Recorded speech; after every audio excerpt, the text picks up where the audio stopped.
အောက်ကိုတေချာကြည့်ထားပါနော်ဘယ်ရောညာရောနှစ်ဖက်လုံးမှာကားတွေရှိနေပါတယ်ဒီလိုကားပါကင်နေရမျိုးဆိုရင်လူတော်တော်များများကားမရက်တတ်ကြပါဘူးတကယ်တော့ဒီလိုနောက်ပြန်ဆုတ်ပြီးကားရက်တာကအရန်လွယ်ပါတယ်အခုပြောပြမယ့်အချက်၃ချက်ကိုပဲမှတ်ထားလိုက်ပါနောက်ဆိုတခါတည်းနဲ့အသာလေးရက်နိုင်သွားပါလိမ့်မယ်ပထမဆုံးအနေနဲ့ကားပါကင်မြင်နဲ့အပြိုင်ကားကိုအရှိကိုဖြည်းဖြည်းချင်းမောင်းသွားပါ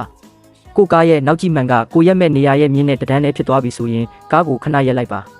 ပြီးရင်ကားစတီယာရင်ကိုဘယ်ဘက်ကိုအဆုံးထိလှည့်ပြီးအရှိကိုနည်းနည်းထက်တက်ပါအဲ့ဒီအချိန်မှာညာဘက်နောက်ကြည့်မှန်ကိုတေချာကြည့်ပါနောက်ကြည့်မှန်ထဲမှာကိုရက်မဲ့နေရာရဲ့ကားပါကင်ထောင်ကိုမြင်ရပြီဆိုရင်ကားကိုပြန်ရက်လိုက်ပါအခုနောက်ကီယာထည့်ပါစတီယာရင်ကိုညာဘက်ကိုအဆုံးထိလှည့်ပြီးနောက်ကိုဆုပ်လိုက်ပါဒါဆိုရင်တခါတည်းနဲ့ကားပါကင်ထဲကိုအကွက်ကြကြဝင်သွားပါလိမ့်မယ်နောက်ကြည့်မှန်ထဲမှာကိုကားကိုယ်ထဲနဲ့ကားပါကင်မြင်းဟာအပြိုင်ဖြစ်သွားပြီဆိုရင်တော့စတီယာရင်ကိုမူလအတိုင်းပြန်တက်လိုက်ပါဒါဆိုရင်တော့ကားရက်တာပြည့်စုံသွားပါပြီဘလို့လဲတကယ်ကိုအကွက်ကြကြနဲ့စမတ်ကြကြဖြစ်သွားတယ်မဟုတ်လားကျွန်တော်ကတော့မြန်မာ Express ပဲဖြစ်ပါတယ်